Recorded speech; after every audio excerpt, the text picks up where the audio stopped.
I became a duchess the day I stopped being myself.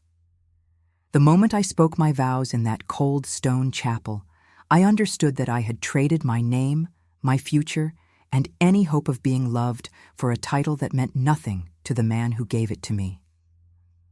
My husband, the Duke of Ravenscroft, stood beside me at the altar with the same expression he might have worn while signing a business contract. His dark eyes, which I had once foolishly imagined might soften when they looked at me, remained distant and unreadable. His hand, when it took mine, was steady and formal. There was no tremor of emotion, no hint of the passion I had read about in novels hidden beneath my bed as a girl. There was only duty and the quiet resignation of a man who had been forced to marry someone he did not want. I knew why, of course. I had always known. 3 years before our wedding, when I was 17 and still believed in the possibility of romance, I had watched my twin sister Isabelle dance with the then young Lord Ravenscroft at a summer ball. She wore pale blue silk that night, and her laughter carried across the garden like wind chimes. I stood near the roses, forgotten in her radiance, and saw the way he looked at her. It was a look I would spend the rest of my life trying to earn and never receiving. His face, usually so controlled and aristocratic, had transformed into something almost vulnerable. He had fallen in love with her in a single evening, completely and irrevocably. But Isabelle, wild and restless in ways I could never be, had refused him. She disappeared 3 months later, leaving only a brief letter saying she could not bear the suffocating weight of society's expectations. Our parents were devastated. The scandal rippled through London like a stone thrown into still water, and our family's reputation suffered terribly. My father aged 10 years in the space of that autumn. My mother stopped hosting her weekly salons and spent her days in darkened rooms, curtains drawn against the judgment of the world outside. And then, 2 years after Isabelle vanished, the Duke's father died, and he inherited the title along with mounting debts and estates that required immediate attention. He needed to marry, and he needed to marry well. My father, desperate to restore our family standing and perhaps hoping to bind the Duke to us in the way Isabelle had refused to do, offered my hand along with a substantial dowry. The Duke, practical and dutiful in all things, accepted. I told myself I could make him happy. I told myself that love could grow from respect and companionship, that the poets were wrong about passion, and that steady affection was the better foundation. I told myself many lies in those weeks before the wedding, and I almost believed them. Our wedding night was courteous and brief. He came to my chambers as tradition demanded, performed his duty with mechanical precision, and left before the candle on my bedside table had burned down halfway. I lay awake in the darkness afterward, listening to the wind rattle the ancient windows of Ravenscroft Hall, and understood that this was to be the pattern of our life together. Proximity without intimacy, civility without warmth, a marriage that existed in name and law, but not in any of the ways that mattered to the heart. The months that followed confirmed my fears. My husband was not cruel. He was never unkind or harsh in his words. He simply was not present, not in any meaningful way. He spent his days managing his estates, meeting with his steward and solicitors, riding across his lands with a focus that suggested he was trying to outrun something he could not name.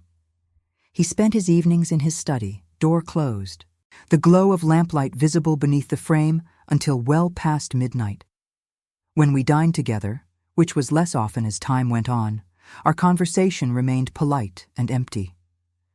We discussed the weather, the conditions of the tenants, the latest letter from his aunt in Bath. We never spoke of anything that mattered. I tried at first to reach him. I asked about his childhood, his travels on the continent, his opinions on the books I was reading. I dressed carefully for dinner, choosing colors I thought might please him. I learned to play his favorite pieces on the pianoforte and perform them in the drawing room when he passed by. But every attempt met with the same gentle, impenetrable wall of courtesy.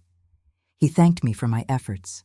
He complimented my gown or my playing with the same tone he might use to praise a servant for polishing the silver well.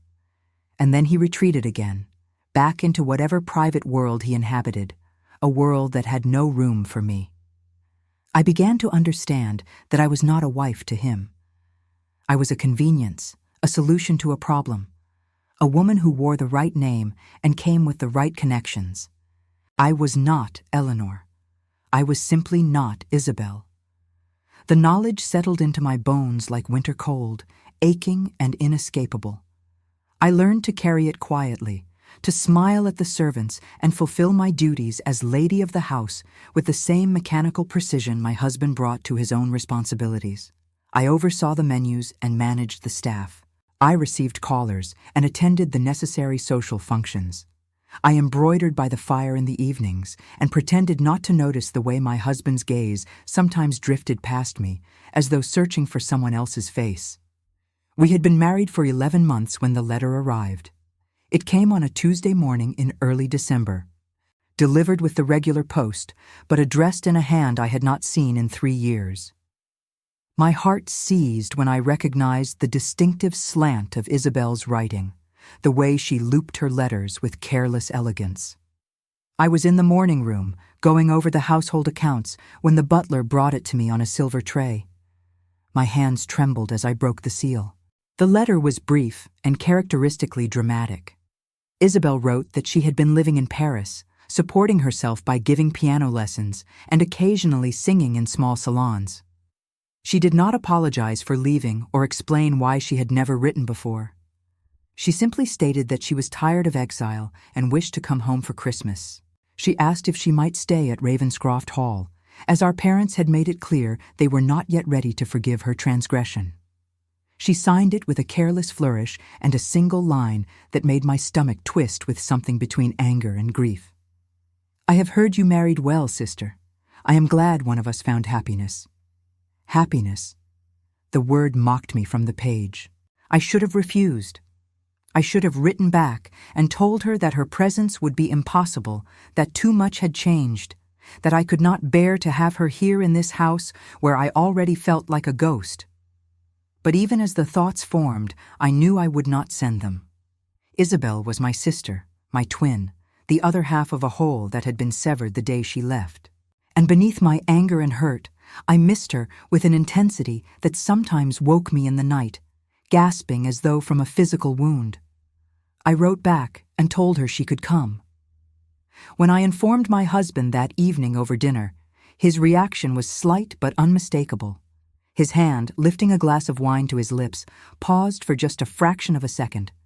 Something flickered behind his eyes, some emotion too quick for me to name, before his expression smoothed back into its usual careful neutrality. "Your sister is welcome, of course," he said. His voice was even, controlled. "It will be good for you to see her again after so long." He did not ask why she had left or where she had been. He did not express surprise or concern about how her presence might affect our household.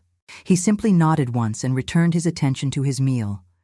But I saw the way his jaw tightened, the way his fingers gripped his fork with slightly more force than necessary. And I knew, with the sick certainty that had become my constant companion, that he was thinking of her, of Isabelle, of the woman he had wanted and lost. The days before her arrival passed in a haze of preparation and dread. I had the blue bedchamber aired and furnished with fresh linens and flowers. I instructed the cook to prepare her favorite dishes. I tried not to think about what it would mean to have her here, in my home, where I had spent nearly a year trying and failing to build something that resembled a real marriage. I tried not to imagine my husband's face when he saw her again, the way it might transform with that same vulnerability I had witnessed at the summer ball so long ago. Isabelle arrived on a cold afternoon 2 weeks before Christmas. I was in the entrance hall when her carriage pulled up, and I stepped outside to greet her before the servants could. She emerged in a swirl of dark cloak and auburn curls, her face flushed from the cold, her eyes bright with something between defiance and uncertainty. For a moment we simply stared at each other, two identical faces reflecting years of separation and unspoken hurt. Then she smiled, that brilliant smile that had always made people forgive her anything. And I found myself moving forward to embrace her, despite everything.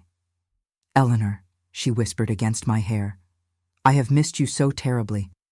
I wanted to tell her that she could have written, that she could have let us know she was safe, that 3 years of silence was too long to bridge with a simple embrace. But the words caught in my throat, and I held her tighter instead, breathing in the scent of her perfume and feeling the familiar shape of her in my arms. For just a moment, I was not the Duchess of Ravenscroft. I was Eleanor again, the girl who had shared secrets and dreams with her sister in the nursery before the world split us apart. That evening at dinner, I watched my husband see her for the first time in 3 years. He had been in his study when she arrived, and I had not disturbed him. But when he entered the dining room and found Isabelle seated at the table, the change in his expression was subtle, but devastating. His eyes widened slightly, his breath caught, and for 3 full seconds he simply stood there, frozen in the doorway, looking at her with such naked longing that I had to grip the edge of the table to steady myself. Then he collected himself, bowed formally, and took his seat. "Miss Ashford," he said, his voice carefully modulated, "welcome to Ravenscroft Hall." Isabelle smiled at him with easy grace. "I understand I must call you Your Grace now," she said. "How strange that sounds. I remember when we danced at Lady Hartley's ball, and you insisted I call you simply Ravenscroft." The air in the room seemed to thicken. My husband's knuckles whitened against his wine-glass. I felt my face freeze into a polite mask, the smile fixed and painful. The servants moved around us, serving soup and bread, and the conversation continued in carefully neutral tones. But I knew what I had seen in that first unguarded moment. I knew that 3 years and a wedding ring had not changed anything at all. He still loved her. He had always loved her, and I was still just the woman wearing her face. That night, I lay awake in my bed, staring at the canopy above me and feeling the full weight of my situation settle onto my chest like a stone. My sister was sleeping just down the hall, and my husband was in his chambers beyond that, and I was caught between them, invisible and irrelevant. The Christmas season approached with its promises of joy and celebration, but I could feel only a creeping sense of dread, a certainty that something was about to shift and break. I did not know then what Isabelle would propose. I did not know about the masquerade, or the switch, or the kiss that would unravel everything. I only knew that I was drowning in a marriage that had never been real, and that my sister's return had stripped away the last of my carefully constructed illusions.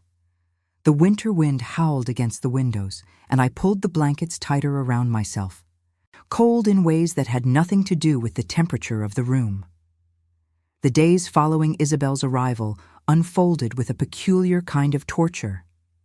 I watched my husband come alive in ways I had never seen, subtle shifts that would have been invisible to anyone who had not spent 11 months studying every nuance of his expression, hoping to find some crack in his armor. When Isabelle spoke at breakfast, he listened with genuine attention rather than the polite vacancy he showed me. When she laughed, a sound that came easily and often, something softened in the corners of his mouth. He did not smile, not quite, but the possibility of a smile seemed to hover there, waiting. I told myself I was imagining things. I told myself that any man would be charmed by Isabelle, that her vitality and wit were simply refreshing after months of my own careful, dutiful presence. But I knew better. I had seen the way he looked at her that first evening, and I could not unsee it. Every small kindness he showed her, every moment of engagement, felt like a confirmation of what I had always suspected. I was not enough. I would never be enough, because I was not her. Isabelle herself seemed oblivious to the tension, or perhaps she simply chose not to acknowledge it. She moved through Ravenscroft Hall with the easy confidence of someone who had never doubted her place in the world, admiring the paintings, commenting on the improvements to the grounds, telling stories of her time in Paris with animated gestures that made even the servants pause to listen. She spoke of the salons she had attended, the artists and musicians she had met, the small apartment near the Luxembourg Gardens where she had lived alone for the first time in her life.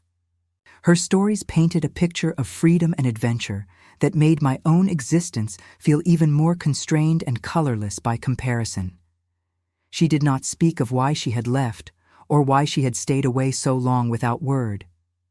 When I asked her, carefully and privately, she simply shrugged and said she had needed to find herself, to understand who she was beyond the expectations of family and society. It sounded romantic when she said it, almost noble. But I could not forget the devastation her departure had caused, the way our mother had wept for months, the way our father's health had declined. I could not forget that her freedom had been purchased at the cost of our family's suffering. Yet despite everything, I was glad she was here. Having her near filled some hollow space inside me that I had learned to ignore but never truly forgotten. We were twins, born minutes apart, and there was a connection between us that went deeper than reason or fairness. In the evenings, after my husband had retreated to his study, Isabelle and I would sit together in the drawing room, and for brief moments I could pretend we were girls again, sharing secrets by candlelight. She told me about the bohemian circles she had moved in, the poets and painters who lived as though money and reputation meant nothing. I told her about the responsibilities of managing a great house, the careful balance of keeping staff content and costs reasonable. Our lives had diverged so completely that sometimes it felt as though we were speaking different languages. One evening, perhaps a week after her arrival, she looked at me with sudden seriousness and asked if I was happy.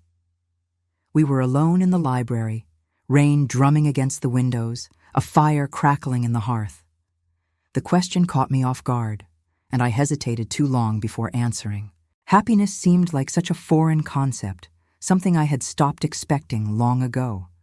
"I am content," I said finally, which was not quite a lie, but not quite the truth either. Isabelle studied me with those eyes that were identical to mine, yet somehow saw things I never could.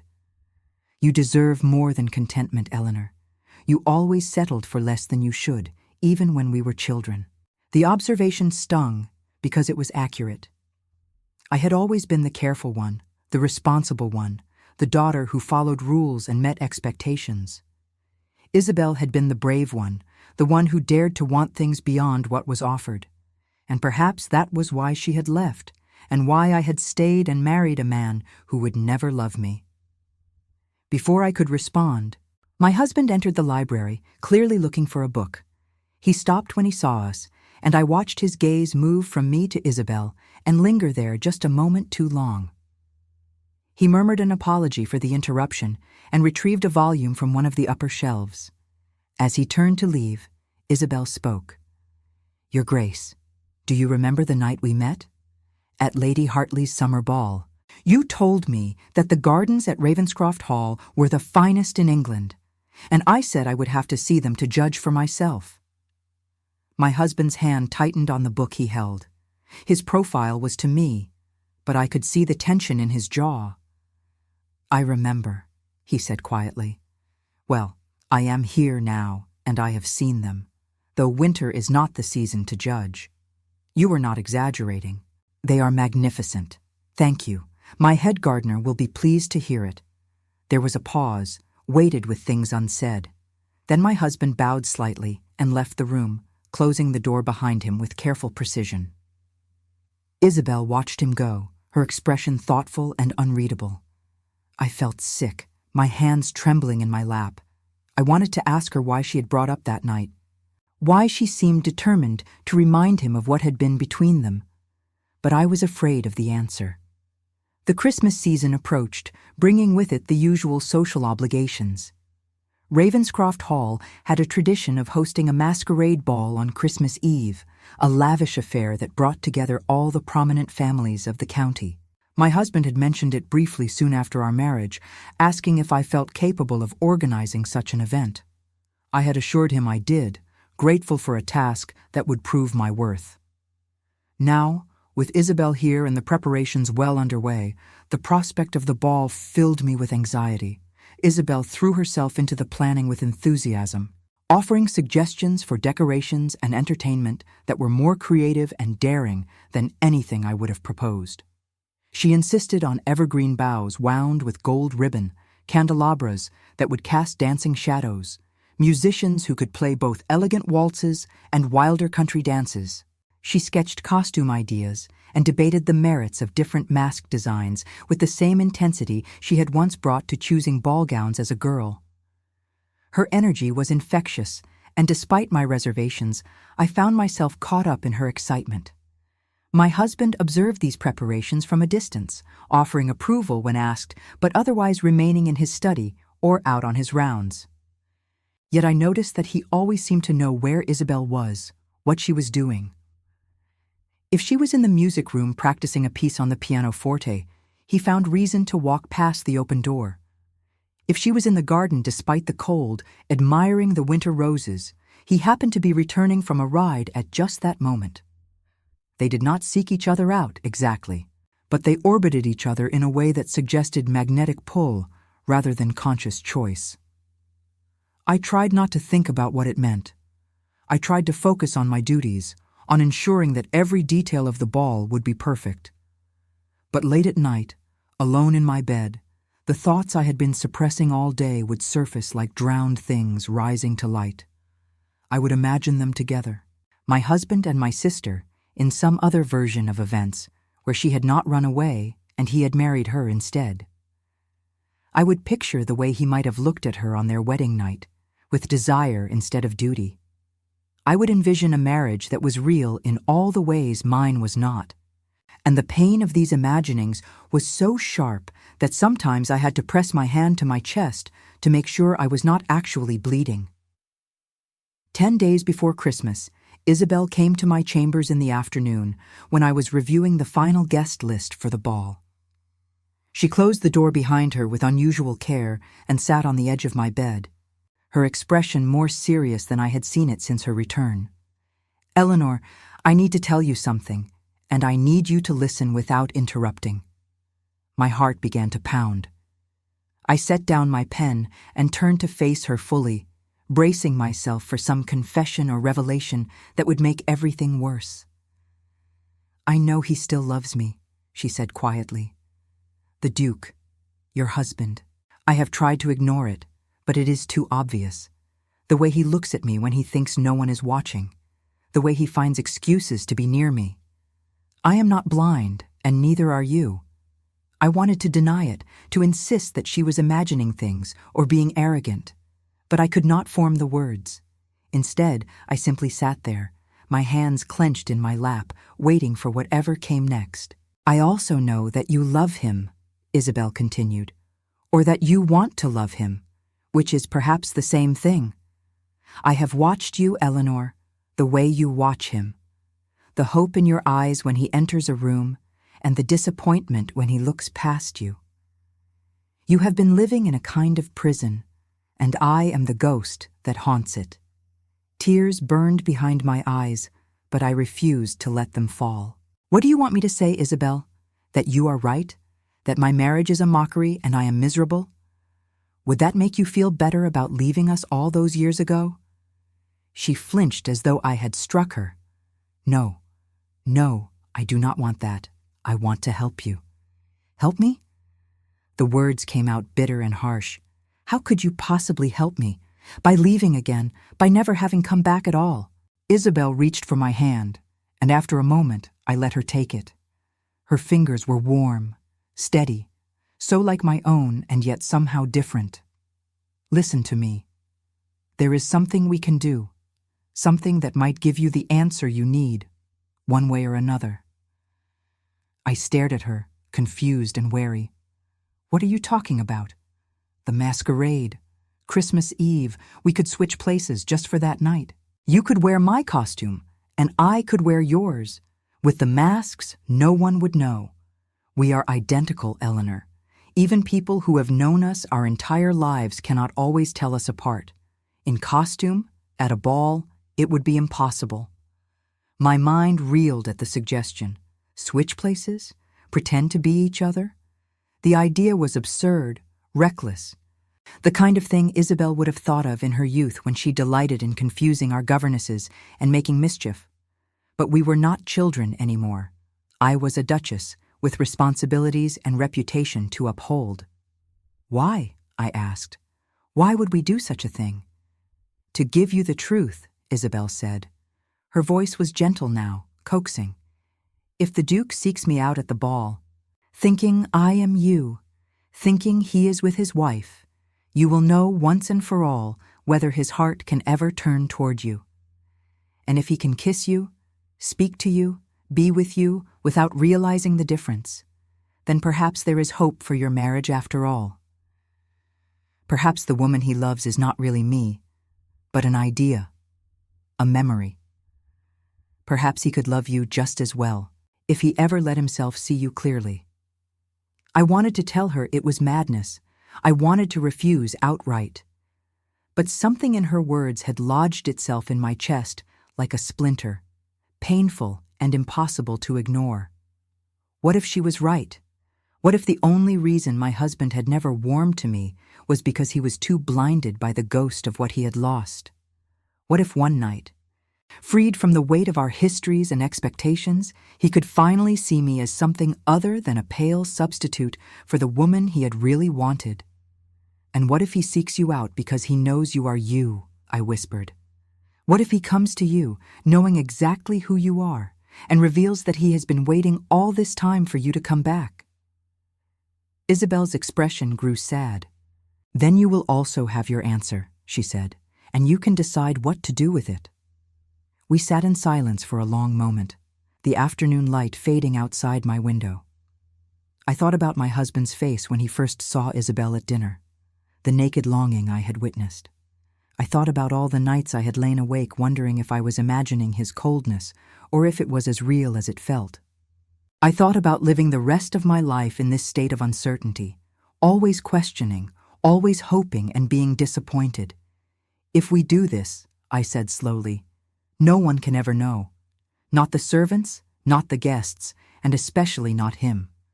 No matter what happens, we must carry the secret to our graves. Isabelle squeezed my hand. I swear it, Eleanor. This will be between us alone, forever. I took a shaky breath, feeling as though I was standing at the edge of a precipice. Very well. We will do it. We will switch places at the Christmas masquerade. My sister's face lit with something between relief and excitement. She embraced me tightly, and I held her back, grateful and terrified in equal measure.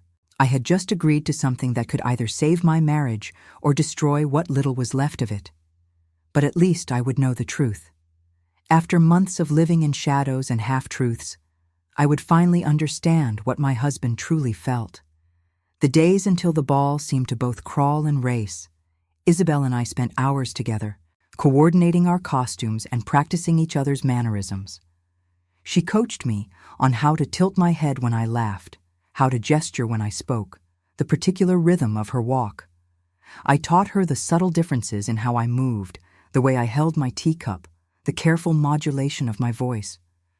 We were already nearly identical, but we worked to erase even the smallest differences that might give us away. My husband, if he noticed our increased time together, said nothing. He had grown even more withdrawn as Christmas approached, spending longer hours in his study and taking his meals there more often than not. When he did join us, he was polite but distant, his thoughts clearly elsewhere. I wondered if he was already dreading the ball, the hours he would have to spend playing the role of attentive husband in front of the county's most prominent families. On Christmas Eve morning, I woke before dawn, unable to sleep. The house was already buzzing with activity as servants made final preparations. The great hall had been transformed with evergreen and candles, the ballroom polished until it gleamed. Musicians would arrive in the afternoon, and guests would begin appearing as evening fell. Everything was ready. Everything except my courage. I spent the day in a haze of nervous energy, checking details that had already been checked, giving instructions that had already been given. Isabelle found me in the afternoon, pacing the length of the portrait gallery, and took my hands in hers. "It is going to be all right," she said firmly. "Whatever happens tonight, you will survive it. We both will." I nodded, not trusting my voice. She hugged me, and I breathed in her familiar scent, drawing strength from her certainty. She had always been the brave one. Tonight, I would have to borrow her courage. As dusk fell and the first carriages began arriving, Isabelle and I retreated to my chambers to dress. We had chosen our costumes carefully, elegant gowns in deep crimson with elaborate golden masks that covered the upper half of our faces. The gowns were identical, purchased from the same dressmaker with that very intention. Even our jewelry was the same, simple gold chains that our mother had given us on our 18th birthday. We stood before the mirror together, and I felt a strange vertigo looking at our reflections. I could not tell which one was me and which was Isabelle. We were perfectly, uncannily identical. If I could not tell us apart, how could anyone else? We switched our masks then, so that I wore hers and she wore mine, and she helped me pin my hair in the slightly looser style she favored. My hands were trembling as I fastened her necklace around my throat. This was really happening. In a few minutes, I would walk downstairs as Isabelle, and she would walk as me, and my entire future would hinge on what happened next. "Remember," Isabelle said, meeting my eyes in the mirror, "you are me tonight. You are confident, fearless, alive. You do not second-guess yourself. You take what you want." I nodded, trying to embody the essence of her words. I straightened my shoulders, lifted my chin, and saw my reflection shift into something that looked more like her. Not in features, which were already identical, but in bearing and attitude. For one night, I would not be Eleanor, the dutiful duchess who had learned to expect nothing. I would be Isabelle, who had always believed the world owed her everything. We descended the grand staircase separately, timed to avoid raising suspicion. I went first, as Isabelle, and felt the weight of every eye that turned toward me. The great hall was already filling with masked guests, their costumes a riot of color and creativity. Music floated from the ballroom. Candlelight turned everything golden and dreamlike. I accepted a glass of champagne from a passing servant and moved into the crowd, feeling like an actress stepping onto a stage.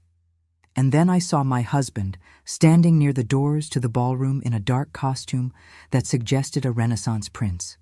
His mask covered his eyes but not his mouth, and I could see the tension in his jaw even from across the room.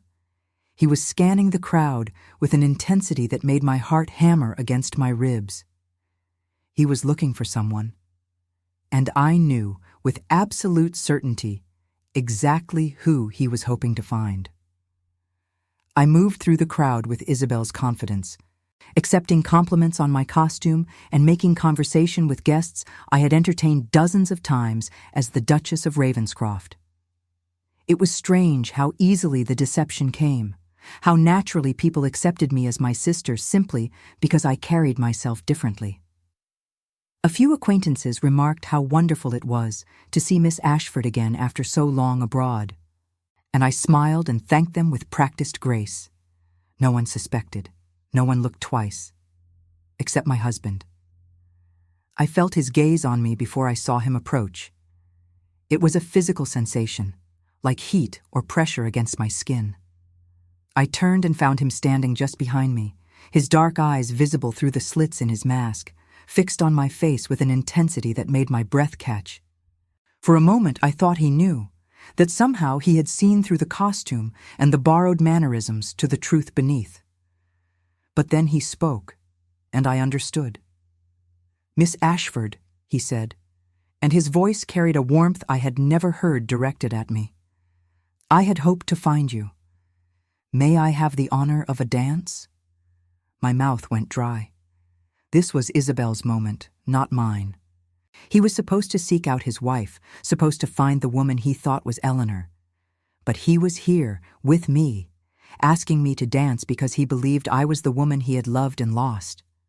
The realization was like a knife between my ribs, sharp and cold. I forced Isabelle's easy smile onto my face. "Of course, Your Grace. I would be delighted."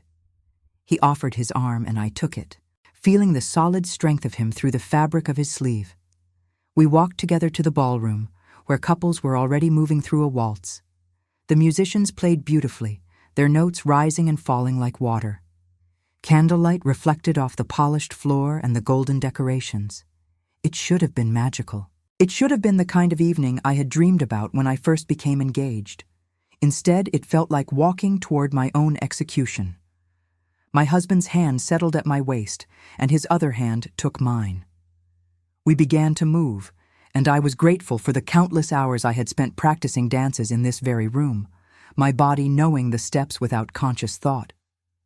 Because my mind could not focus on anything except the feel of his hand on my body and the nearness of his face to mine. "You have been missed," he said after a moment. His voice was low, meant only for me. "I had hoped you might return someday, but I did not dare to believe it would truly happen. I struggled to maintain Isabelle's character, to respond as she would. Paris was wonderful, but it was not home. I found I was tired of running. His hand tightened slightly at my waist. "You left so suddenly. We never had a chance to speak, to understand what had happened between us."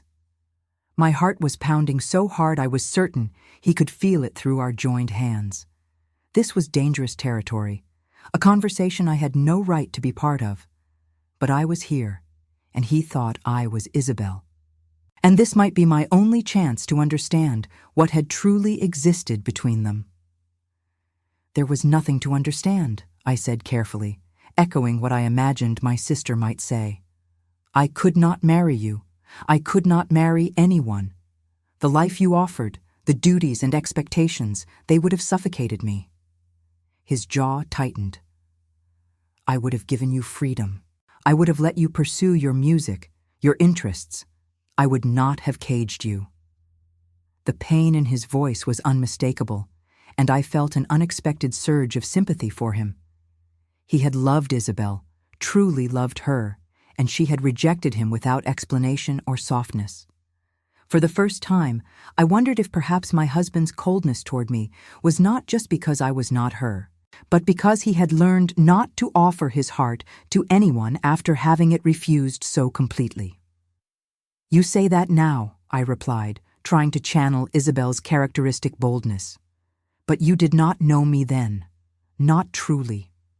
You loved an idea of me, a vision you had created in your mind. If I had married you, you would have discovered that I was not the woman you imagined, and you would have been disappointed."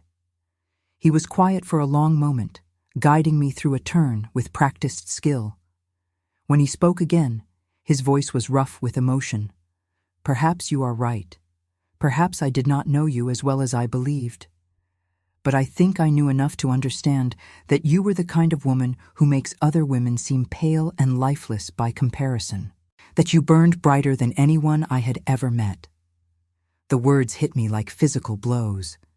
This was what I had always feared, always known. He had loved Isabelle with a passion I could never inspire. And now, dancing with him while wearing her face, I was finally hearing the truth of it spoken aloud. I was the pale and lifeless substitute, the woman who could never burn bright enough to capture his attention. Tears threatened, but I forced them back. I could not break character, could not let him see how his words had wounded me. Instead, I tilted my head in what I hoped was Isabelle's characteristic way and changed the subject. "I understand you married my sister in my absence. I hope you have found happiness with her." His expression shuddered, the brief warmth fading back into his usual reserve. "The Duchess is everything a wife should be. She is dutiful, capable, unfailingly appropriate in all things. But do you love her?"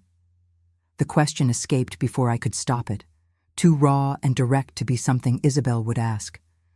But it was out, hanging in the air between us, and I could not take it back. My husband's steps faltered for just a fraction of a second, his hand at my waist tensed. "Love is not always necessary for a successful marriage," he said finally. "Respect and compatibility are often more enduring foundations." "That is not an answer," I pressed, unable to stop myself even as I knew I should. "Do you love Eleanor?" He looked away, his gaze moving over the other dancers, the decorated ballroom, anywhere but my face. "She deserves better than what I can give her. She deserves a husband who can offer her the warmth and affection that I seem incapable of providing. But I cannot be other than what I am." The music swelled around us, beautiful and mournful. I felt something break inside my chest, some last fragile hope I had been clinging to without realizing it. He had just confirmed what I had always known. He could not love me. Not because I was unworthy, but because his heart was already given to someone else, and he did not know how to take it back. The waltz ended, and we stopped moving, though we remained standing close together. Around us, couples were separating, moving off the floor, or repositioning for the next dance. But my husband did not release me. His hand stayed at my waist, and his eyes searched my face through his mask as though trying to memorize every detail. "I have thought of you every day since you left," he said quietly. "I married Eleanor, hoping it would help me forget you, hoping that being bound to someone who looked exactly like you might ease the ache of your absence. But it has only made everything worse. Every time I look at her, I see you. And every time I remember that she is not you, the disappointment is fresh. I could not breathe, could not think." His words were like acid, burning away the last of my illusions. He had married me to forget Isabelle, and my presence in his life had been nothing but a constant reminder of his loss. I was not even a substitute. I was a torture device, a daily punishment for a crime I had not committed. "You should not say such things," I managed, my voice barely steady. "Eleanor is your wife. She deserves your loyalty, if not your love." "I know," he said, "and I try. God knows I try. But how can I be the husband she deserves when every time she speaks, I hear your voice? When every time she moves, I remember the way you moved? She is a good woman, a kind woman, but she is living in your shadow, and I am the one who has put her there." Before I could respond, before I could process the devastating honesty of his confession, someone called his name from across the ballroom. He stiffened, seeming to remember where we were and what was appropriate. He released me and stepped back, his expression closing off like shutters over a window. "Forgive me," he said formally. "I have said too much. The champagne and the memories have made me indiscreet. Please excuse me." He bowed and turned away, disappearing into the crowd before I could stop him. I stood frozen in the middle of the dance floor, trembling and sick, knowing that I had just lived through the worst moment of my marriage. Because now I knew the truth with absolute certainty. My husband did not love me and could not love me, not because of who I was, but because he could not see past who I was not. And there was nothing I could do to change it. I needed air, needed to escape the press of bodies and the cloying sweetness of the music. I made my way toward the terrace doors, accepting another glass of champagne from a servant without thinking and drinking half of it in one swallow. The alcohol burned, but did nothing to numb the pain in my chest. Outside, the night was cold and clear, stars brilliant overhead. I leaned against the stone balustrade and tried to steady my breathing. Somewhere in the ballroom behind me, my sister was playing the role of the Duchess, speaking with guests and pretending to be me. And somewhere in that same crowd, my husband was trying to forget the woman he loved by avoiding the woman he had married. The whole situation was so twisted and painful that I wanted to scream. I stayed on the terrace for perhaps 10 minutes, gathering myself, preparing to return to the performance. When I finally went back inside, I immediately saw something that made my stomach drop. Across the ballroom, near the doors that led to the portrait gallery, my husband was speaking with someone in a crimson gown and golden mask. Someone who stood with my posture, moved with my gestures, spoke with what must have been my voice. Isabelle, playing Eleanor, and my husband was with her. I watched, frozen, as he offered her his arm. She took it, and they walked together out of the ballroom into the quieter corridor beyond. My feet moved without conscious decision, carrying me through the crowd and out the same doors. I needed to know what was happening, needed to understand why he was seeking out his wife after confessing to me that he could not bear to look at her without thinking of me. The portrait gallery was dimly lit, only a few candles burning in their sconces. I slipped inside and pressed myself into the shadows near a large painting of some long-dead Ravenscroft ancestor. From my hiding place, I could see my husband and Isabelle standing near the far windows, their figures silhouetted against the glass. They were speaking, but I could not hear the words. Then my husband reached up and slowly removed his mask. Isabelle did the same, revealing her face. No, not her face. My face. She was still playing me, still being Eleanor. My husband looked at her for a long moment, and even from this distance I could see the conflict in his expression. Then he spoke, and though his voice was low, the gallery's acoustics carried his words to where I stood. "You have been patient with me, Eleanor, more patient than I deserve. I have been a poor husband, distant and cold, and I know I have caused you pain. I want you to know that it is not your fault. The failing is entirely mine." Isabelle, playing me, said something I could not hear. My husband shook his head. "No, you have done nothing wrong. You have been everything I asked for and more. But I have been unable to give you what you need in return, because I have been haunted by a memory I could not release." His voice dropped even lower. "But perhaps it is time I stopped living in the past. Perhaps it is time I learned to appreciate what is before me rather than mourning what is lost." My heart lurched. Was this it? Was this the moment Isabelle had predicted, when my husband might finally see past his old love and recognize the worth of his actual wife? I watched as he stepped closer to her, as he raised his hand to cup her cheek. The gesture was tender in a way I had never seen from him, and my eyes burned with tears I could not shed. He leaned in slowly, giving her time to pull away if she wished. But Isabelle stayed still, playing her role perfectly. And then my husband kissed her, kissed my sister, wearing my mask and my dress, believing she was me. I watched him pour into that kiss all the gentleness and passion he had never shown me, and I felt something fundamental tear apart inside my soul. But then everything changed. My husband pulled back suddenly, his hand still on Isabelle's face, but his body rigid with shock.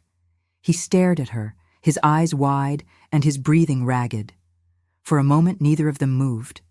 Then he spoke a single word, barely a whisper, but audible in the quiet gallery. "Isabelle." My sister went very still. I saw her mask of pretense slip, saw the moment she realized he knew. The silence stretched between them, heavy and terrible. "How long have you known?" she asked, her voice now distinctly hers, no longer imitating mine. "From the moment I touched you," my husband said. His voice was shaking. "The way you hold yourself, the scent of your perfume, the texture of your hair. You think I would not know the difference between my own wife and another woman, even one identical in face. But you spoke to me as though I were Eleanor. You said those things, you apologized, you kissed me." "Because I wanted to believe I could do it," he said roughly. "I wanted to believe I could kiss Eleanor and feel something, anything beyond duty. But the moment my lips touched yours, I knew it was not her. I knew it was you. And God help me. I was glad." "No," Isabelle said. She stepped back from him, shaking her head. "You do not mean that. You cannot mean that." "Why did you do this?" my husband demanded. "Why would you pretend to be your sister? What game are you playing?" "It was not my idea," Isabelle said, and I could hear the panic creeping into her voice. "Eleanor asked me to switch places with her. She wanted to know if you could tell the difference, if you could see past your memories of me and love her for who she is. My husband turned away sharply, pressing his hands against the window frame as though he needed its support to stay upright. Eleanor asked you to do this? She knows? About how I feel? She has always known, Isabelle said softly. She has watched you look at me with longing every day since I arrived. Did you truly think she was blind to it? A sound escaped my husband then, something between a laugh and a sob. Where is she? Where is Eleanor? I should have left then, should have fled before they discovered me hiding in the shadows. But I could not move, could not do anything except watch as the truth of my marriage collapsed around me like a burning building. She is here somewhere, Isabelle said, dressed as me. We switched costumes as well as roles.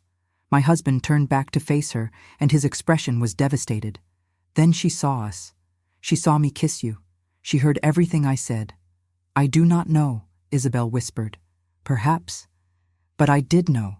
I knew because I could not hide any longer, could not stand in the darkness while they discussed me as though I was not present. I stepped forward into the candlelight, still wearing Isabelle's mask, though it no longer mattered. Both of them turned toward me sharply, and I saw my sister's face crumple with guilt, and my husband's face pale with shock.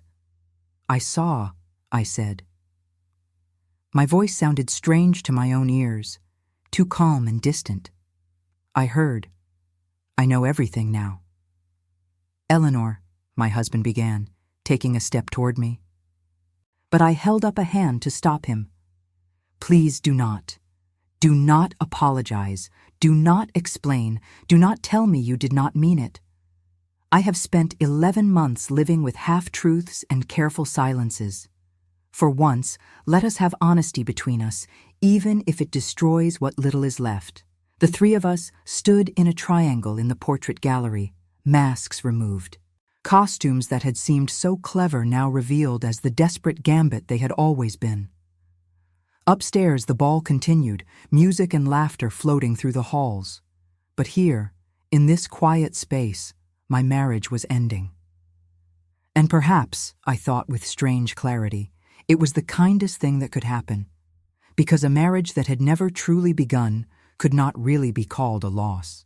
I looked at my sister, who was crying silently, tears streaming down her face. Then I looked at my husband, who stared at me as though I was a stranger. And perhaps I was. Perhaps we had always been strangers to each other, going through the motions of intimacy without ever truly connecting. Tomorrow, I said quietly, we will discuss what comes next, but tonight, I think I will retire. Please give my apologies to our guests. Tell them the Duchess is indisposed. I turned and walked toward the door, my footsteps echoing on the marble floor. Behind me, I heard my husband call my name, heard the anguish in his voice. But I did not stop. I did not look back. I had spent too long hoping he would see me, really see me. And now that the moment had come, I found I no longer wanted his attention, because it had come too late, and for all the wrong reasons. I climbed the stairs to my chambers alone, removed my costume piece by piece, and sat before my mirror in my shift. The woman looking back at me was pale and hollow-eyed, but strangely calm. She had lost her husband tonight, but perhaps she had never really had him to lose. And in that knowledge, painful as it was, there was also a kind of freedom. I blew out the candle and lay down in the darkness, listening to the distant sounds of the ball below. Tomorrow, everything would change. Tomorrow I would have to decide whether my marriage could be salvaged or if it was already too broken to repair. But tonight, I was simply Eleanor Ashford, a woman who had finally learned the truth about the man who had promised to love and honor her. And that truth, devastating though it was somehow better than the uncertainty that had haunted me for so long. At least now I knew. And knowing, I could finally begin to decide what I truly wanted from the life that stretched before me. I woke on Christmas morning to pale winter light filtering through my curtains and the weight of memory settling over me like a shroud. For a few merciful seconds, I existed in that space between sleep and full consciousness where the previous night might have been nothing more than a nightmare. Then reality asserted itself, and I remembered everything. The masquerade, the kiss, my husband's confession that he had known he was kissing Isabelle and had been glad of it. The devastating truth that I had been living in my sister's shadow from the moment I spoke my wedding vows. I lay still for a long time, staring at the canopy above my bed and listening to the sounds of the house stirring to life. Servants would be lighting fires and preparing breakfast. Guests who had stayed overnight would be rising and dressing. The normal rhythms of Christmas Day would proceed as though the world had not fundamentally shifted on its axis. But for me, everything had changed. I could not go back to the careful pretense I had maintained for 11 months. I could not unknow what I now understood about my marriage. A knock at my door made me sit up. My lady's maid entered, carrying a tray with tea and looking worried. She helped me dress in silence, her eyes occasionally darting to my face as though checking for signs of illness or distress. I wondered what the servants had been told about my early departure from the ball, what rumors were already spreading below stairs about the Duchess's sudden indisposition. But I could not bring myself to care about household gossip when my entire life was unraveling. When I was dressed and my hair was arranged, I dismissed the maid and sat at my writing desk, trying to decide what to do next. I needed to speak with my husband, that much was certain. We could not continue as we had been, not after last night, but I also needed to speak with Isabelle. To understand why she had continued the charade even after my husband revealed he knew her identity. Had she been trying to help me, or had she been indulging her own complicated feelings about the man who had once loved her? Before I could make a decision, there was another knock at my door. This time, it was not my maid, but my husband himself, still in his dressing gown, his hair disheveled and his eyes red-rimmed as though he had not slept. We stared at each other across the threshold of my chamber, and I saw in his face the same devastation I felt in my own heart. "May I come in?" he asked quietly. "We need to talk." I nodded and stepped aside to let him enter. He closed the door behind him with care, then seemed uncertain where to stand or what to do with his hands. It occurred to me that this was perhaps the first time he had been in my chambers in daylight, the first time we had been alone together in this space that was supposed to be my sanctuary. The irony was not lost on me. "I do not know where to begin," he said finally. "Everything I might say feels inadequate." "Then perhaps you should simply tell me the truth," I replied. "No more careful phrases or diplomatic evasions. Just honesty, however painful it might be." He drew a breath and moved to the window, looking out at the snow-covered grounds. When he spoke, his voice was low and rough with emotion. "I have been unfair to you from the beginning. I married you knowing I could not give you what you deserved, and I told myself that duty and respect would be enough. But I was lying to myself and to you. I have been punishing you for not being someone else, and that was cruel and unforgivable." "Why did you marry me?" I asked, the question I had been too afraid to voice for 11 months. If you loved Isabelle so completely, why not simply remain unmarried? Why tie yourself to a woman who could only ever remind you of what you had lost? My husband turned to face me, and I saw genuine anguish in his expression. "Because I thought I could replace one with the other. Because you looked exactly like her, and I was desperate enough to believe that might be sufficient. I thought that if I could have her face, her voice, her presence in my life, even in the wrong person, it might ease the longing. But I was wrong. It only made everything worse. The honesty of his confession was like salt in an open wound, but I had asked for truth, and he was giving it to me. I forced myself to remain calm, to hear him out completely before I responded. "Go on." "Last night, when I kissed Isabelle believing her to be you, I felt something I have not felt in years. Passion, desire, the kind of connection I thought I had lost forever. And for a moment, I let myself believe it was you I was feeling those things for, that somehow the kiss had broken through whatever barrier stood between us." He paused, his hands clenching at his sides. But then I realized it was not you, and the disappointment was crushing. Not because I wished it was Isabelle I was kissing, but because I realized I had been lying to myself about what the problem was. "What do you mean?" I asked, though I was not certain I wanted to hear the answer. I told myself that I could not love you because you were not Isabelle. But the truth is more complicated than that. When I kissed her last night, I knew immediately it was wrong. Not just because she was not my wife, but because I no longer felt for her what I once did. The woman I loved 3 years ago was an idea, a fantasy I had built up in my mind. The real Isabelle is vibrant and alive and impossible in ways that are admirable, but also exhausting. And when I held her in my arms, I did not feel the overwhelming passion I remembered. I felt something closer to relief that I had not actually married her. I stared at him, trying to process what he was saying. "Are you telling me you no longer love Isabelle?"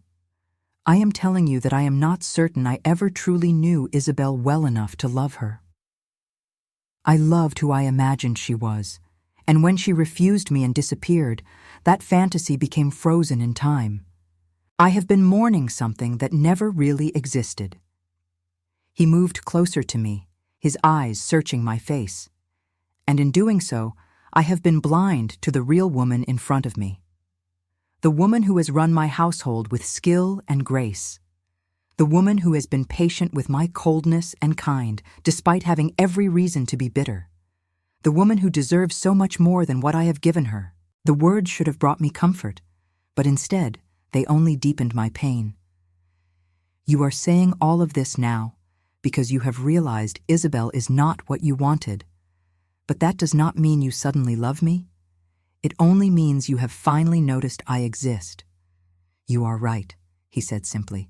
"I cannot claim to love you, not yet, not in the way you deserve. But I want to try. I want the chance to know you as I should have from the beginning, to see you clearly rather than as a substitute for someone else. Last night showed me how badly I have failed you, and I am asking if you might be willing to give me the opportunity to do better." I turned away from him, moving to stand at my own window. Outside, the world was white and pristine, untouched by footprints or disturbance. I wished my own life could be so easily made clean again, that I could simply wipe away the past 11 months and start fresh. But that was not how the world worked. Damage, once done, left scars, even if it was eventually healed. "I do not know if I can," I said honestly. "You have hurt me deeply, not through cruelty, but through absence. You have made me feel invisible in my own marriage, as though I was a ghost haunting rooms I had every right to occupy.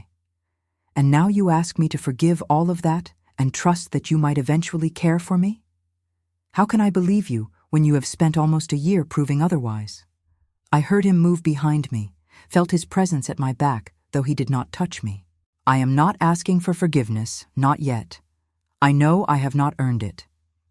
But I am asking for time, for the chance to prove through actions rather than words that I am capable of being the husband you need. And I am asking you to tell me honestly what you want. Not what you think you should want, or what would be proper or dutiful, but what would truly make you happy." The question caught me off guard. In all our months of marriage, no one had asked me what I wanted. Everything had been about duty and expectation, about fulfilling the role I had been given. But now, standing in the wreckage of my carefully constructed life, I found I did not have a ready answer. What did I want? "I want to be seen," I said finally, turning to face him. "I want to be known as myself, not as an echo of someone else. I want a partnership where my thoughts and feelings matter, where I am not constantly questioning whether I am enough. I want what I thought marriage would be when I was a girl and still believed in romance. And I do not know if you can give me those things, even with the best of intentions." My husband's expression was grave. "I do not know either. But I would like the chance to try. And I promise you this, if nothing else, I will never lie to you again. I will never pretend to feel something I do not, or hide what I am truly thinking. Whatever happens between us from this moment forward will be built on honesty, even when that honesty is painful. We stood facing each other in the morning light, two people bound by law and circumstance, but separated by months of misunderstanding and hurt. I wanted to believe him. I wanted to think that last night's disaster might somehow lead to something better. But I was also exhausted from hoping and being disappointed, from trying to earn love that was never freely offered. I need time, I said. I need space to think about what I want and whether I have the strength to rebuild something that perhaps should never have been built in the first place. Can you give me that? Can you let me have time without pressure or expectation? Of course, he said immediately. Take all the time you need. I will not push you or make demands. I will simply try to be present in ways I have not been before, and you can decide what, if anything, you want to do about that. He moved toward the door, then paused with his hand on the handle. For what it is worth, Eleanor, I am sorry. Not just for last night, but for every night since our wedding when I failed to be what you needed. You deserved better from the beginning, and I intend to prove that I can give it to you, if you will let me. He left, closing the door quietly behind him. I sank into the chair by the fire and let out a shaking breath. The conversation had not resolved anything, had not magically fixed the fundamental problems in our marriage. But it had been honest in a way nothing between us had been before, and there was value in that even if I did not yet know what to do with it. I spent the rest of the morning alone, declining invitations to join the remaining guests for Christmas breakfast. I needed solitude, needed to sort through the tangle of emotions that threatened to overwhelm me.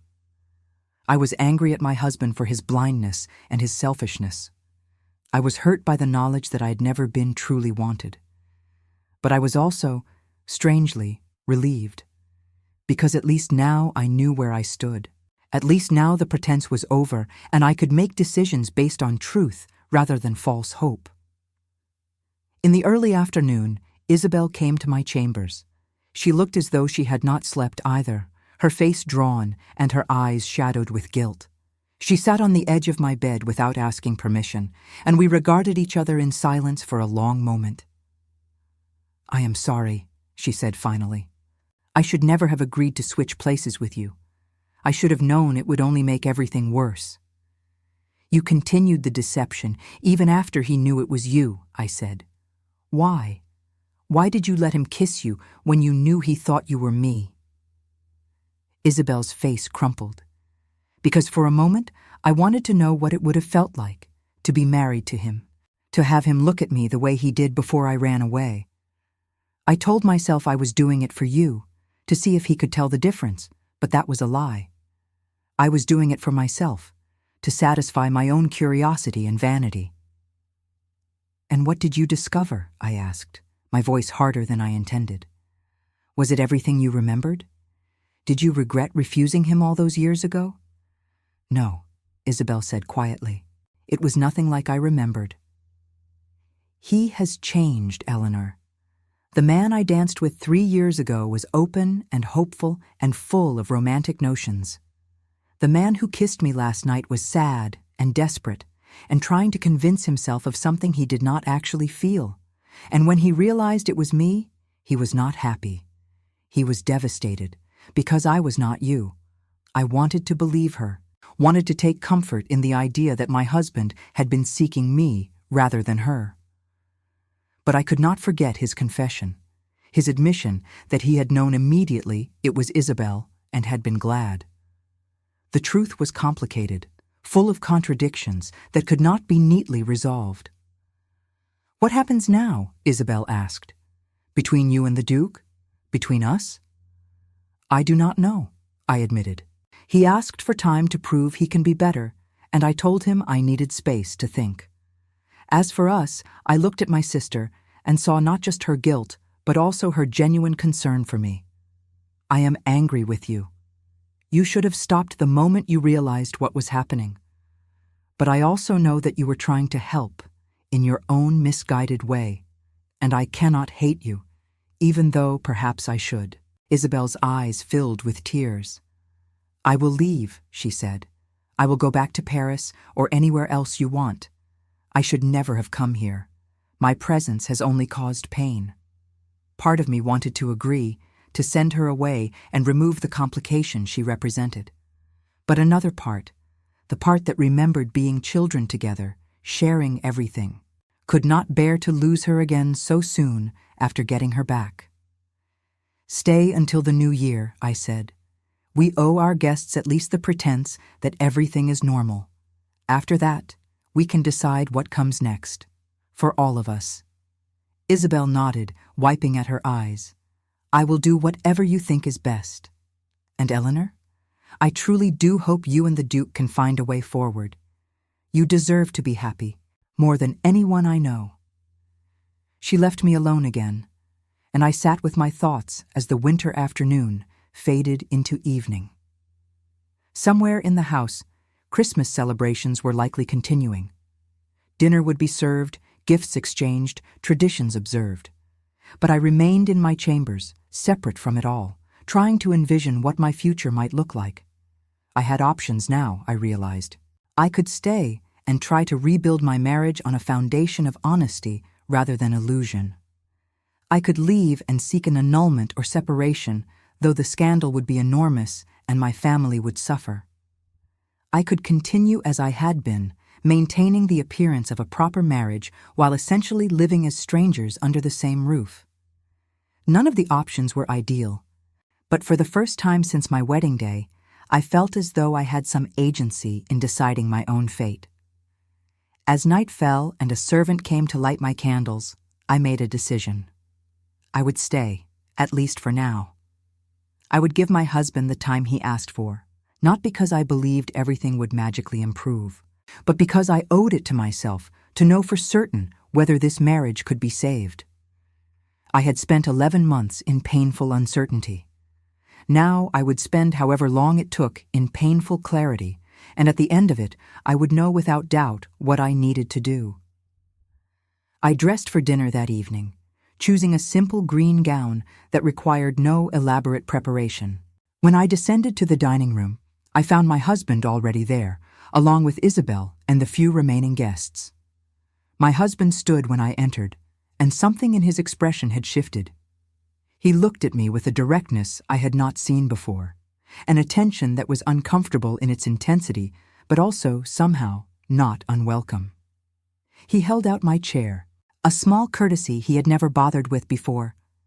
As I sat, his hand brushed my shoulder, the lightest of touches, but deliberate. Throughout the meal, he included me in conversations rather than directing his attention elsewhere. When I spoke, he listened with genuine focus rather than polite absence. They were small things, gestures that should have been natural from the beginning. But because they were new, they carried weight and meaning. Across the table, Isabelle watched us with an expression I could not quite read. She was quieter than usual, more subdued, and I wondered if she was seeing for the first time what her presence had cost me. Or perhaps she was simply mourning the loss of her own fantasy, the idea that she could have had this life if only she had chosen differently all those years ago. After dinner, when the guests retired to the drawing room for music and games, my husband asked if I would walk with him. I agreed, curious about what he wanted to say. We left the others behind and wandered the portrait gallery in companionable silence, our footsteps echoing on the marble. "I have been thinking about what you said this morning," he began, "about wanting to be seen and known. I realized I know almost nothing about you, Eleanor.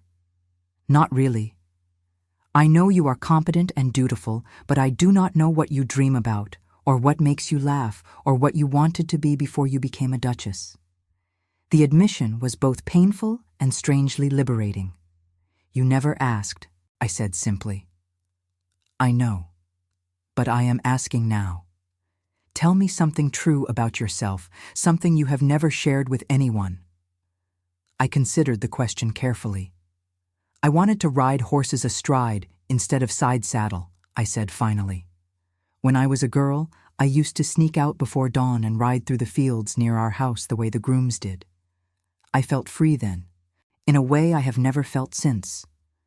But of course it was not proper, and eventually I was caught and forbidden to do it again. I have not ridden at all since coming to Ravenscroft Hall, because I knew it would only remind me of what I had lost. My husband was quiet for a moment, absorbing this small confession. "Tomorrow morning," he said, "I would like to take you riding, astride if you wish. There is no one to see or judge at dawn, and the lands are beautiful in winter. It would be my honor to ride with you the way you truly wish to ride." The offer surprised me so much that I stopped walking and turned to face him. "Why? Why does it matter to you now?" "Because I am beginning to understand what I have denied you," he said. "Not just companionship or affection, but the freedom to be yourself. If I cannot give you everything you deserve, at least let me give you this. Let me help you reclaim pieces of who you were before you became my wife." I felt tears prick my eyes, but refused to let them fall. "Very well," I said. "Tomorrow morning, we will ride together." We returned to the drawing room, and I sat at the pianoforte to play for the guests as tradition demanded. But for the first time in months, the music felt like something I was choosing rather than something I was obligated to provide. And when I looked up from the keys, I found my husband watching me with an expression that held the beginning of something that might, someday, become genuine regard. It was not love. It was not even close to what I had dreamed of when I first became engaged. But it was different from what we had been, and different was perhaps the best I could hope for, at least for now. The morning after Christmas, I rose before dawn and dressed in my oldest riding habit, a deep blue ensemble I had not worn since before my wedding. My hands trembled slightly as I fastened the buttons, nervous about what the morning might bring. This was the first truly voluntary thing my husband and I would do together, the first activity that was not dictated by duty or social obligation. It felt both momentous and terrifyingly fragile, as though one wrong word or gesture might shatter the tentative understanding we had reached. I found him waiting in the stables, already mounted on his black stallion and holding the reins of a beautiful chestnut mare I had never seen before. He dismounted when he saw me approach and helped me into the saddle with careful courtesy. The mare was spirited but responsive, and I felt a thrill of excitement as I settled into position, riding astride as I had not done in years.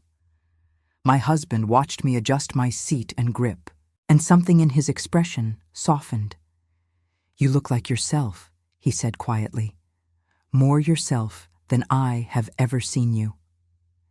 We rode out across the frost-covered fields as the sun began to rise, painting the sky in shades of pink and gold. The air was sharp and cold, burning my lungs with each breath, and I felt alive in a way I had almost forgotten was possible. My husband matched his pace to mine, never pushing ahead or trying to control the direction we took. He simply rode beside me, and for the first time in our marriage, we existed together in comfortable silence rather than awkward obligation. When we finally stopped to rest the horses near a small stream, he asked me another question. "What else did you give up when you married me?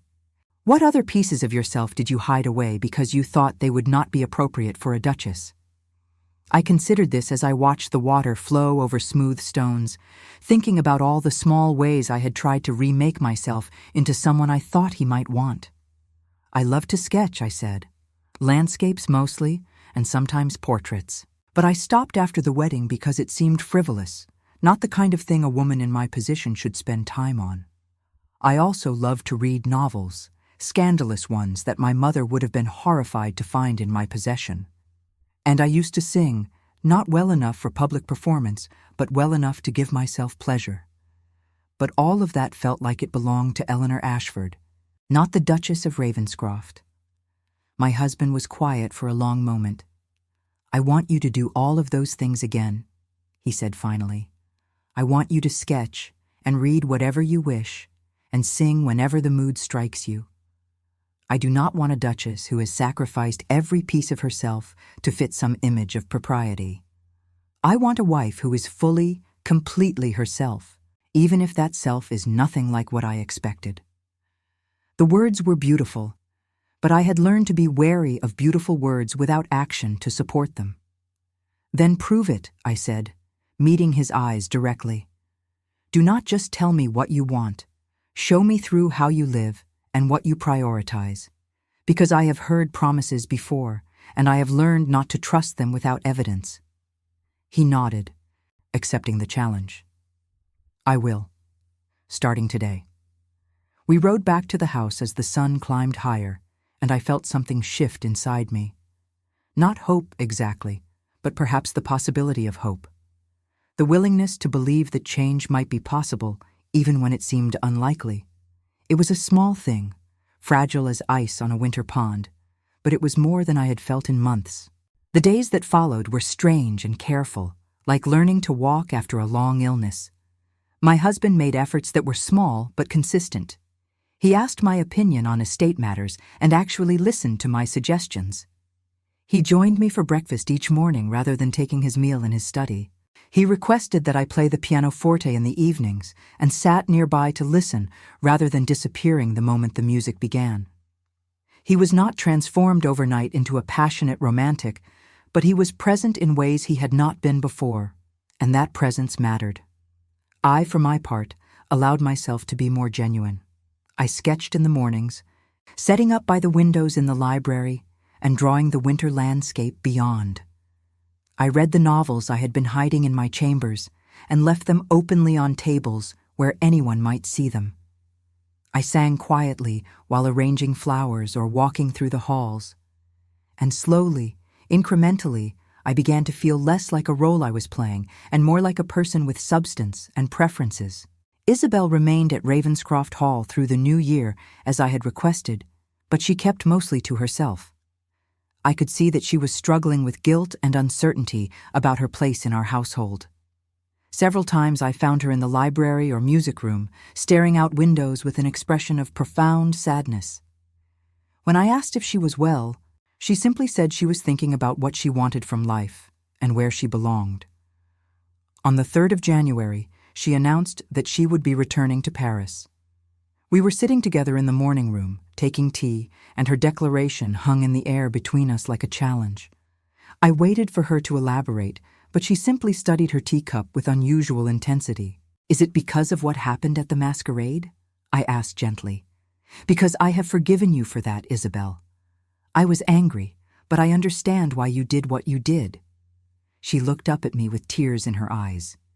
"It is not about forgiveness. It is about understanding that I do not belong here. This is your home, your life, your marriage, and as long as I am present, I am a reminder of something painful for both of you. The kindest thing I can do is remove myself." I felt a pang of loss at the thought of her leaving again, but I also recognized the wisdom in her words. She was right that her presence complicated things, created a tension that made it harder for my husband and me to move forward. But I did not want her to leave believing that she was unwanted or that the gulf between us was insurmountable. "Write to me," I said, "often. Tell me about Paris and your music and your life there, and know that you will always have a home here if you need one, but that I understand why you need to go." She embraced me tightly, and I held her as I had when we were children and one of us was hurt or frightened. Whatever else had passed between us, whatever pain and complication her presence had caused, she was still my sister. And that bond, forged before memory and deeper than reason, would endure even across distance and difficulty. My husband saw her off when she departed 2 days later. I watched from the window as he handed her into the carriage, and I saw them exchange words I could not hear. When he returned to the house, I asked what they had spoken about. "I thanked her," he said simply, "for helping me see what I was too blind to recognize on my own. She told me that if I failed you again, she would return and make my life extremely difficult." I believe she meant it. I laughed despite myself, because that sounded exactly like something Isabelle would say. She has always been fiercely protective of me, even when she was the one causing the problems in the first place. As January turned to February and winter began its slow retreat into spring, my husband and I continued our careful dance of rebuilding. He kept his promise to show, rather than simply tell. When I mentioned wanting to learn more about estate management, he began including me in meetings with his steward and solicitors. When I expressed interest in visiting the tenants and understanding their needs, he arranged for us to make those visits together. He asked about my sketches and displayed several of them in his study, telling me they helped him remember that the land was not just property, but also beauty worth preserving. We began taking walks together in the evenings, circling the gardens and talking about everything and nothing. He told me about his childhood, about the pressure he had felt as the heir to assume responsibilities before he was ready. He spoke about his father's death and the weight of the title, the way it had forced him to become someone more serious and controlled than he might have been otherwise. I told him about growing up as a twin, about the strange experience of always being compared to someone else, of never quite being seen as a complete person in my own right. These conversations were halting at first, awkward pauses and uncertain revelations. But gradually, they became easier, more natural. We learned each other's histories and preferences, the small details that make a person knowable rather than just familiar. I discovered that he loved history and could speak passionately about ancient Rome for hours if given the chance. He learned that I was surprisingly interested in botany and had been quietly learning the Latin names of plants from the head gardener. We were, in essence, doing what we should have done before we married, getting to know each other as people rather than simply as husband and wife. But knowing someone and loving them are not the same thing, and I remained uncertain whether what was growing between us could truly be called love or was simply a more pleasant form of companionship. He was kind to me now, attentive in ways he had not been before. But I sometimes caught him looking distant, lost in thoughts he did not share, and I wondered if he was thinking of Isabelle or mourning the passionate romance he had once imagined for himself. One evening in late February, I confronted him about it. We were in the library after dinner, I sketching by the fire while he read. The silence had been comfortable until I set down my pencil and spoke. "Do you regret marrying me?" I asked. Not in a general sense, but specifically. Do you wish you had remained unmarried or married someone else entirely? He looked up from his book, startled by the directness of the question. Then he set the book aside and gave me his full attention. "I regret how I treated you," he said carefully. "I regret the pain I caused through my own blindness and selfishness. But do I regret the marriage itself? No, because despite everything, you are the best thing that has happened to me, even though I was too much of a fool to recognize it." "That is a lovely sentiment," I said, "but it does not answer my question. Not really. Do you love me?" The silence that followed was long and heavy. I watched emotions flicker across his face, saw him struggling to find words that would be both honest and kind. When he finally spoke, his voice was quiet but steady. "I do not know. I care for you deeply. I admire you and respect you and find myself thinking about you constantly. When you laugh, I feel something lighten in my chest. When you are troubled, I want to fix whatever is wrong. When I see you in the morning, my day feels more complete. But is that love? I do not know. I do not trust my own judgment anymore, because I thought I knew what love was when I was younger, and I was wrong. So I can only tell you what I feel and hope that it is enough, or that it will become enough with time." The honesty of his answer was more valuable than a false declaration would have been. I rose from my chair and moved to sit beside him, close enough that our shoulders touched. "Then let us both be uncertain together," I said. "Let us stop trying to define what we feel and simply let it be what it is. Perhaps that is enough for now." He turned to look at me, and in his eyes I saw something I had not seen before. Not the desperate longing he had shown Isabelle, but something steadier and more real. He reached up slowly, giving me time to pull away if I wished, and cupped my face in his hand. The touch was gentle, questioning rather than demanding. I leaned into it, and he drew me closer until our foreheads touched. "May I kiss you?" he asked, his breath warm against my lips. As my wife, as Eleanor, without pretense or confusion about who you are?" I nodded, unable to speak past the tightness in my throat. He kissed me then, soft and careful, and it was nothing like the passionate embrace I had witnessed at the Masquerade. It was tender and uncertain and entirely ours, not an echo of anyone else's story, but the beginning of our own.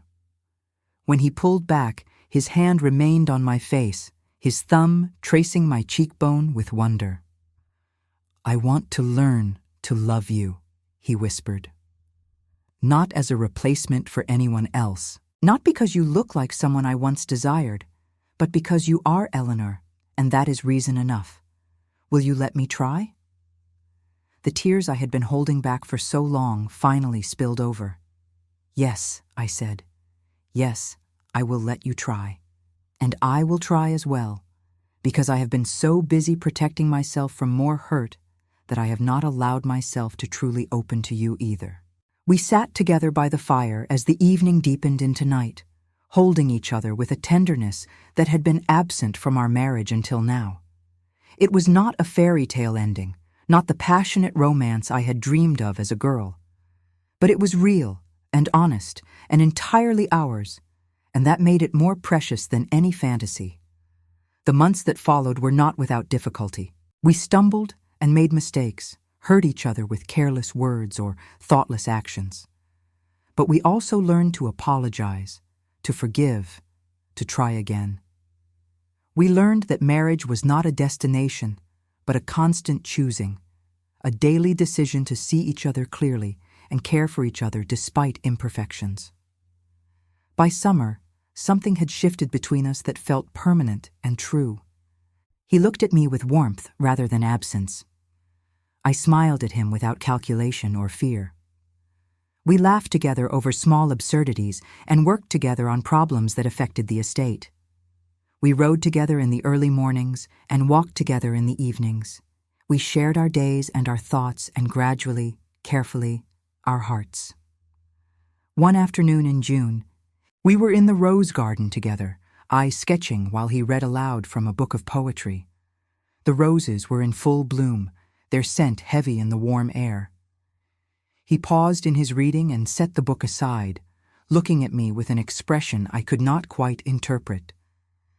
"Eleanor," he said, "I want to tell you something, and I want you to hear it knowing it is true and not simply what you wish to hear." I set down my pencil, suddenly nervous. "What is it?" "I love you." The words were simple, unadorned, but carried weight precisely because of their plainness. Not the idea of you, not the comfort you provide, not the convenience of having a capable wife. I love you, specifically and particularly, for exactly who you are. It took me far too long to understand that, and I am sorry I made you wait for something you should have had from the beginning. But I wanted you to know, without doubt or qualification, that I love you. The tears came again, but this time they were tears of relief and joy rather than pain. "I love you too," I said, my voice breaking. "I think I have loved you for longer than I wanted to admit, even when I was angry with you and hurt by you. And I am glad we have found our way here, even though the path was harder than it should have been." He pulled me into his arms, and I rested my head against his chest, listening to the steady beat of his heart. We had started our marriage with lies and misunderstandings, with ghosts and fantasies that obscured reality. But we had found our way through that darkness into something genuine and lasting. We had learned to see each other clearly, and in that clear seeing had discovered love that was perhaps more valuable because it had been earned rather than simply assumed. Letters from Isabelle arrived regularly from Paris. She wrote about her music lessons and the bohemian circles she moved in. She described the city in such vivid detail that I could almost smell the coffee and hear the street musicians. Her letters were bright and animated, but beneath the cheerfulness, I could sense a loneliness she would not directly acknowledge. She asked about me and about the estate, but she never asked about my husband, as though his existence was something she had deliberately excised from her awareness. I wrote back faithfully, telling her about my life and the changes that had occurred. I told her about learning to ride astride and sketching the landscape and reading scandalous novels without shame. I told her about the slow, careful rebuilding of my marriage and the happiness I had found in allowing myself to be fully seen. I did not tell her that my husband loved me, because I sensed that knowledge would wound her in ways she would not want to admit. But I hoped she could read between the lines and understand that I was finally truly content. In August, she wrote to say she was engaged to a French painter, a man she described as passionate and impractical and entirely wrong for her in all the ways that made him exactly right. She sounded happy in a way I had not heard from her in years, as though she had finally found a life that fit her restless spirit. I was glad for her, and I wrote back with genuine joy and congratulations. She deserved her own happiness, her own story that was not shadowed by the past or complicated by family obligation. As autumn arrived and the leaves began to turn, my husband and I stood together on the terrace one evening, watching the sun set over the grounds. His arm was around my waist, and I leaned into him with easy comfort. We had been married for nearly 2 years, but in many ways it felt as though our true marriage had only begun a few months ago, that everything before had been a prelude to this. "Do you ever regret it?" I asked, echoing my question from months before, but with different intent. "The masquerade? The way everything fell apart? Do you wish we could have found our way to this without all that pain?" He considered the question seriously, as he always did. "No," he said finally. "I regret causing you pain, but I do not regret the events that forced us both to be honest. We were living a lie, Eleanor. A polite, civilized lie that might have continued for years if Isabelle had not returned and the truth had not been forced into the open. What we have now is built on honesty and choice rather than duty and expectation. That makes it stronger, I think, even if the foundation was laid in difficulty." I nodded, understanding what he meant. We had been given a rare gift, the chance to rebuild our marriage from its ruins into something authentic and real. Not everyone who started with dishonesty was given that opportunity. We had been fortunate, in a strange way, that our deceptions had been exposed before too much time had passed, before the patterns had become so fixed they could not be altered. That night, as I lay in bed with my husband beside me, his breathing slow and even in sleep, I thought about everything that had brought us to this moment, the masquerade and the kiss, the devastation and the slow rebuilding, the careful conversations and the gradual opening of hearts that had been closed for too long. It had not been easy or simple or anything like the romance I had imagined as a girl, but it was ours, earned through honesty and effort and the willingness to see each other truly. I had become a duchess the day I stopped being myself, but I had become a wife the day I started being myself again.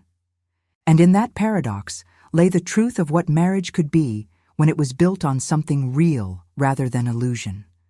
Not a loss of identity, but an expansion of it, a partnership that made both people more rather than less. The wind rustled the curtains at our window, carrying the scent of roses and earth and the promise of changing seasons. Tomorrow would bring its own challenges and joys, its small victories and minor setbacks.